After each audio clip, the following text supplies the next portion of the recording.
tutto ok sui tempi, ma resta il nodo delle risorse, lo ha detto il sindaco di Milano Beppe Sala a margine di un evento a Mogliano Veneto. Il governo ne è informato, attendiamo delle risposte. Il delitto a Treviso del 22enne Francesco Favaretto, salgono a 5 gli indagati per omicidio volontario in concorso, oltre 3 giovani già in carcere, contestata l'accusa anche a 2 ragazze, una di loro avrebbe sferrato il colpo mortale. Zone rosse a Jesolo e Chioggia per far fronte al fenomeno delle baby gang, l'ha deciso il prefetto di Venezia al termine della riunione del Comitato Provinciale per l'Ordine e la Sicurezza. 70enne marocchino colto da malore quando scopre che la moglie vuole separarsi, dimesso, è stato arrestato, in casa nascondeva bombole di gas e benzina.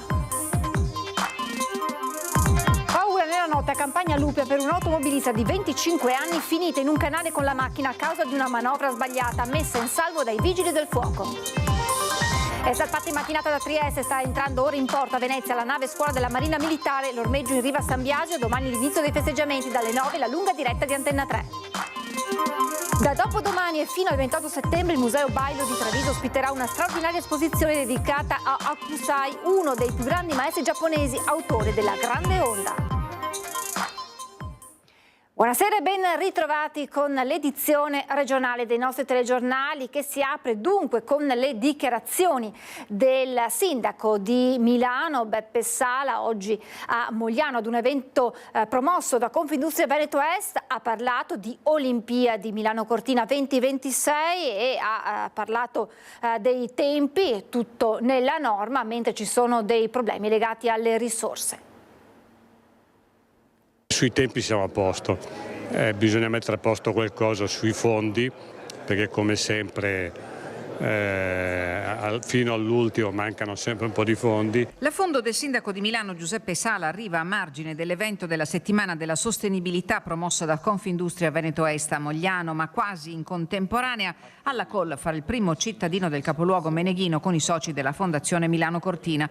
Sul tavolo c'è il tema delle risorse. Lo scorso febbraio il Comune di Milano ha avanzato una richiesta al governo per ottenere un finanziamento di 100 milioni di euro per coprire gli extra costi relativi alla realizzazione del villaggio olimpico e dell'Arena di Santa Giulia, 2 infrastrutture chiave per le Olimpiadi invernali Milano Cortina 2026.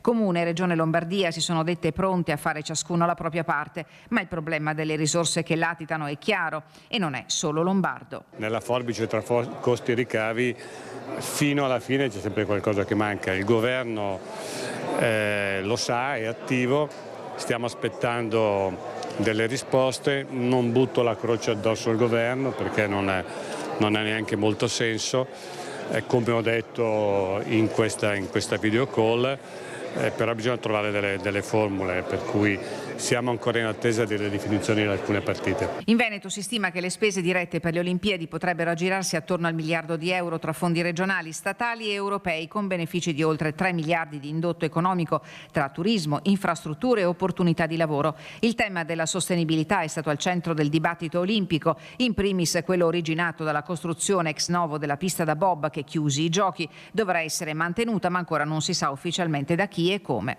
Quindi il tema delle risorse c'è e come, ed accomuna le sedi olimpiche invernali a 343 giorni dal via e tutti sembrano pronti a garantire il massimo impegno. L'ho visto già in Expo, poi alla fine le formule si trovano con la collaborazione di tutti, ma sui tempi per gli impianti ci siamo.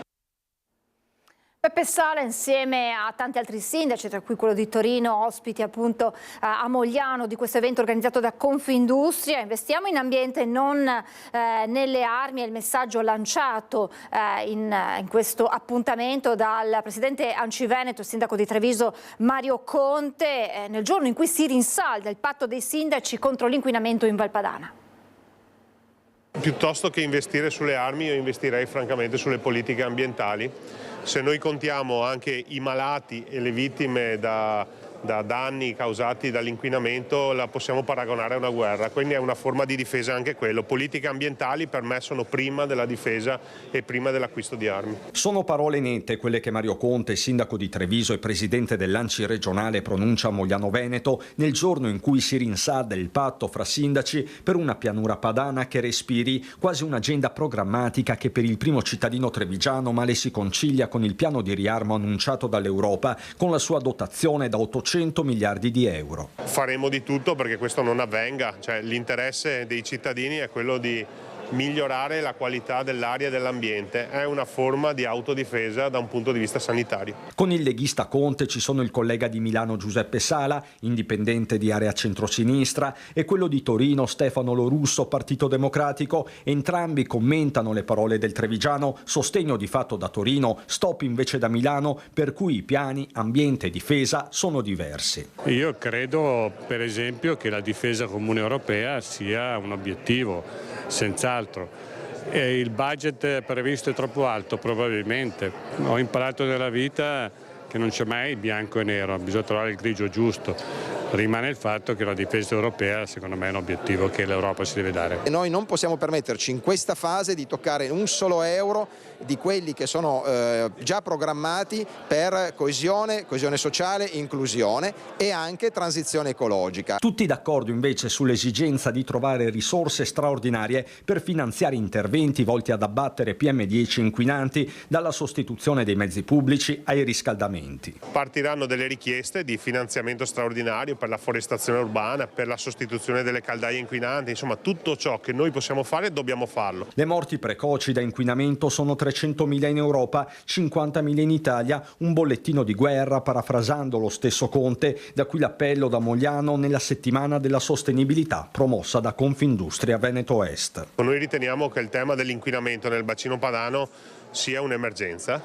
e quindi non c'è più tempo per aspettare e in modo assolutamente costruttivo portiamo delle richieste al governo di aiutarci nel gestire questa emergenza, non soltanto al governo ma anche all'Europa. La cronaca ora con il delitto di Francesco Favaretto a Treviso. Salgono a 5 i giovani accusati di omicidio volontario in concorso. Una decina i giovani che hanno partecipato al feroce agguato contro Francesco Favaretto, il 22enne ucciso in via Castelmenardo lo scorso 12 dicembre.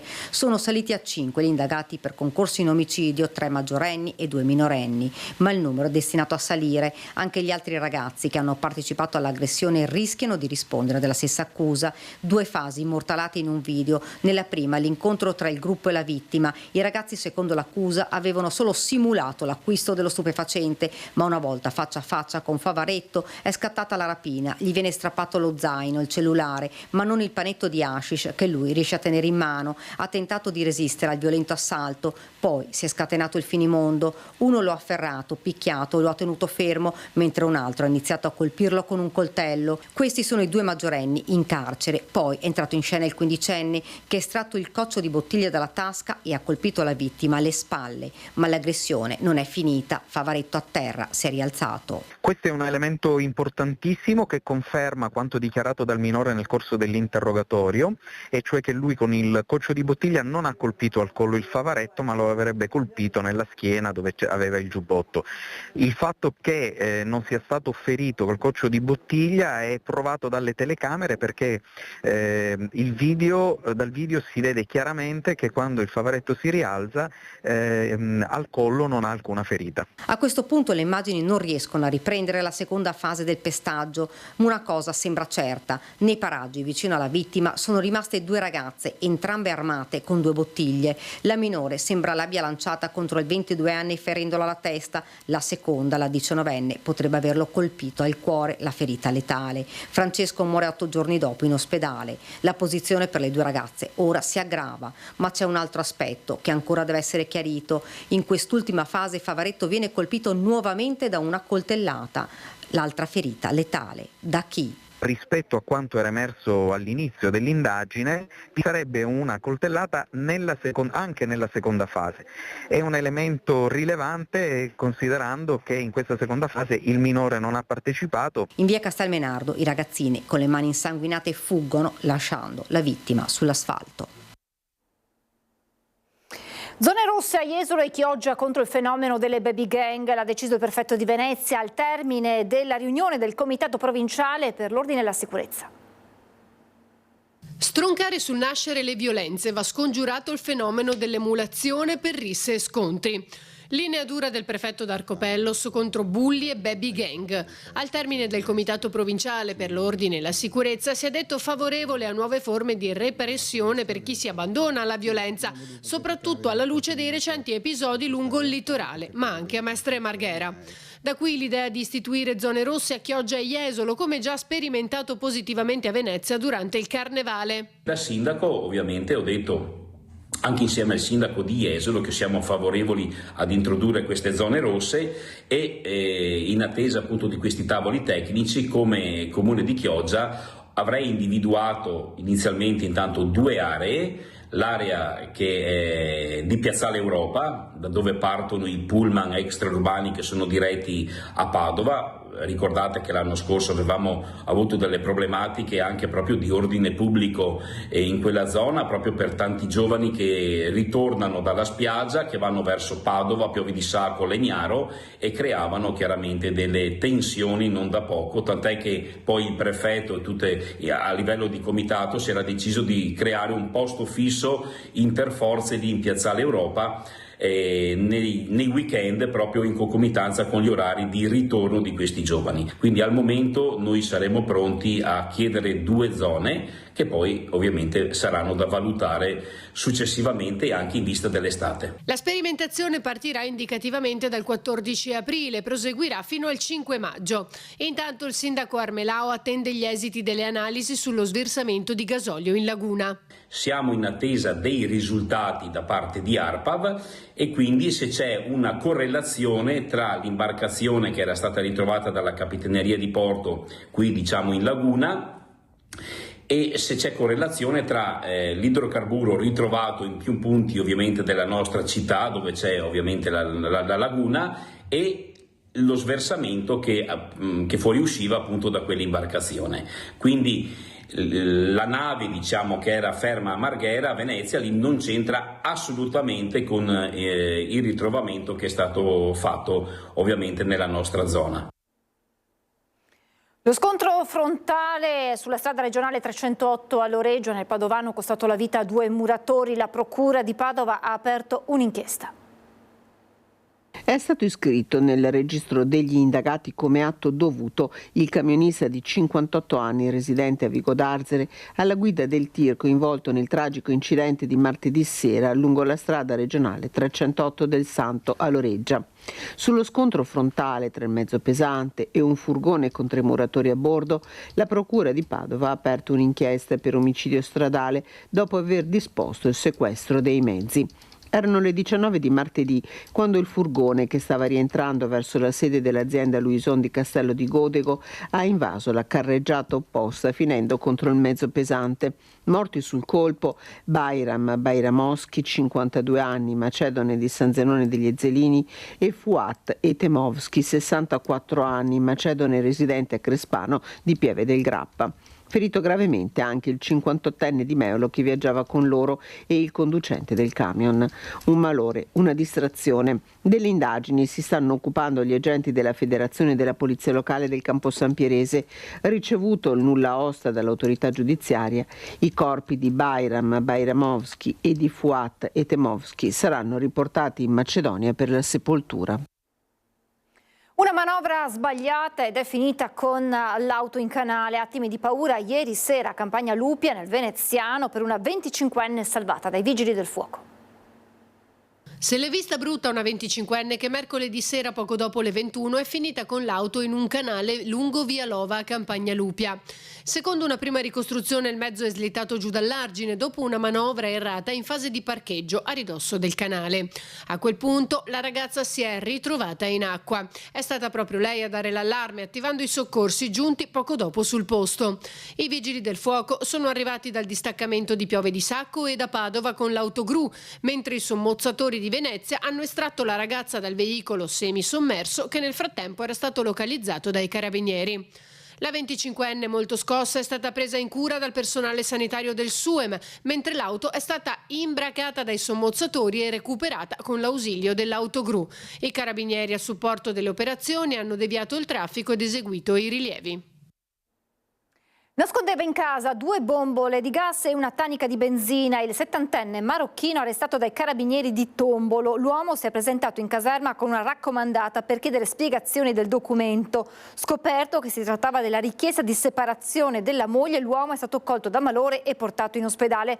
Una volta dimesso, per lui è scattato l'arresto dopo che i parenti avevano scoperto le bombole di gas e la benzina sotto una tettoia di pertinenza dell'abitazione di famiglia. L'arresto è stato convalidato dal giudice che ha disposto per il 70enne il divieto di dimora nel comune di Tombolo. Processo Miteni, ultima udienza delle parti civili in tribunale a Vicenza dedicata alle arringhe degli avvocati delle mamme No PFAS. Da aprile sarà la volta degli avvocati difensori degli imputati. La sentenza è attesa per tarda primavera.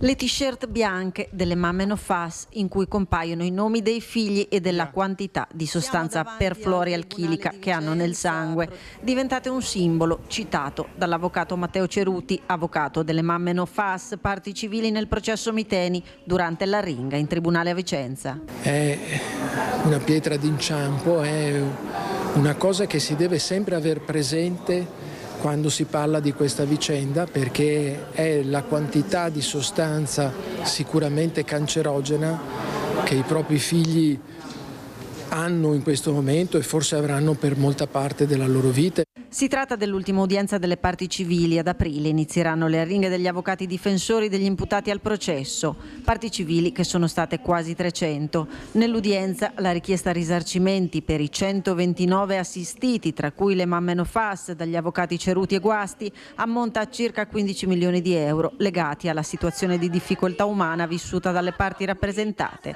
Avvocato che ha fatto riferimento all'esito di uno studio epidemiologico dell'Università di Padova, secondo il quale nella zona rossa ci sarebbero stati quasi 4.000 decessi in più nell'arco di 34 anni rispetto alla media. Questo è stato valutato facendo un confronto tra gli abitanti delle 3 province Padova, Vicenza e Verona che abitano nella zona rossa contaminata con gli abitanti delle stesse province che abitano fuori dalla zona rossa e che quindi non sono serviti dagli acquedotti con l'acqua contaminata, e ha dato questo esito catastrofico, e da qui l'inevitabile paragone con vicende catastrofiche che il Veneto ha già vissuto, come quella del Vaionte, certo ben diverse, nel senso che l'evento catastrofale non è di immediata evidenza come quello che accadde nel 1963, ma gli effetti sono i medesimi dal punto di vista dei costi umani. Voltiamo pagina. È salpato poco dopo le 8 del mattino da Trieste il Vespucci, il veliero simbolo della marineria italiana, arrivato nel tardo pomeriggio a Venezia per la seconda tappa del suo tour del Mediterraneo. Finito il maquillage all'arsenale di Fincantieri nel porto di Trieste, il Vespucci è salpato questa mattina alla Volta di Venezia, seconda tappa del suo tour mediterraneo che domani, venerdì 28 marzo, avrà la propria vernice in laguna. 23 giorni di lavori di refitting per la nave scuola della Marina Militare Italiana, che il 1° di marzo era rientrata dal suo tour di 2 anni in giro per il mondo, facendo registrare 46.000 miglia percorse, 30 paesi toccati per 35 porti complessivi. Ad attenderla c'erano le centinaia di barche della Barcolana Boat Parade. 45.000 le persone che nella città della Bora si sono messe in coda per salire a bordo ed hanno visitato anche il villaggio collegato dedicato al Made in Italy. Stamani invece sono stati centinaia di triestini dalle finestre affacciate sul mare a salutare il veliero con sullo sfondo il Golfo di Trieste e le Alpi Giulie innevate. A 93 anni di vita lo scafo, che ha attraversato prima tutta l'area portuale, poi il braccio di mare antistante Rione di San Vito, è tornato a mostrare tutto il fascino di un simbolo che continua a raccontare la marineria tricolore con un fascino immutato. Per la nave più bella del mondo non un addio ma un arrivederci, tenuta d'occhio sì fuori dalla diga Rizzo dai suoi consueti accompagnatori, i rimorchiatori della Trip Mare e il canto gracchiato dei gabbiani.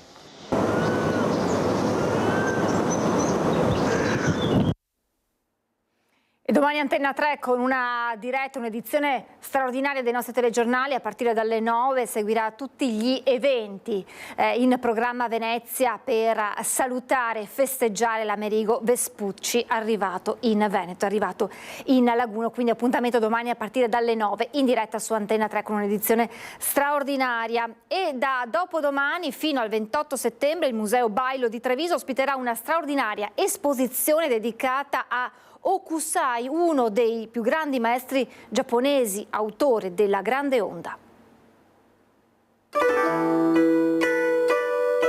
Treviso celebra il genio di Hokusai con una mostra unica al Museo Bailo che aprirà sabato e proseguirà fino al 28 settembre dal titolo L'acqua e il segreto della Grande Onda. Un percorso immersivo che esplora il legame dell'artista con l'acqua e le innovative tecniche che hanno reso la sua opera iconica a livello mondiale.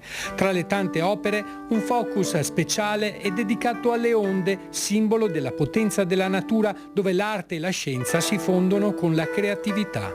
Hokusai ha indagato le onde e fino alla fine dei suoi giorni le ha cresciute, le ha evolute come se fossero delle creature, e poco prima di morire scrisse dei libretti perché il suo obiettivo era: voglio mettere anche i bambini nella condizione di saper rendere l'impeto delle cascate e la forza dell'oceano. L'esposizione presenta oltre 150 opere che testimoniano l'eccentricità e la costante ricerca artistica dell'artista giapponese, dipinti, libri manga inediti e persino abiti. Hokusai era anche uno stilista, faceva dei cataloghi di moda per i kimoni e un kimono della fine dell'Ottocento ha proprio al centro raffigurato l'onda, il che attesta come ancora nel XIX secolo fosse già diventato un'icona popolare. La mostra rivela inoltre i rapporti tra Oriente e Occidente, sottolineando l'impatto delle opere di Hokusai sugli impressionisti come Van Gogh. L'esposizione è il frutto di una collaborazione tra pubblico e privato. L'assessore De Gregorio ha sottolineato come il contributo degli imprenditori sia stato fondamentale per il successo dell'iniziativa. E quindi noi consideriamo questa operazione, oltre che un'operazione estremamente interessante dal punto di vista storico-artistico, anche dal punto di vista, diciamo, del rapporto impresa-cultura nell'investimento in cultura da parte dei privati.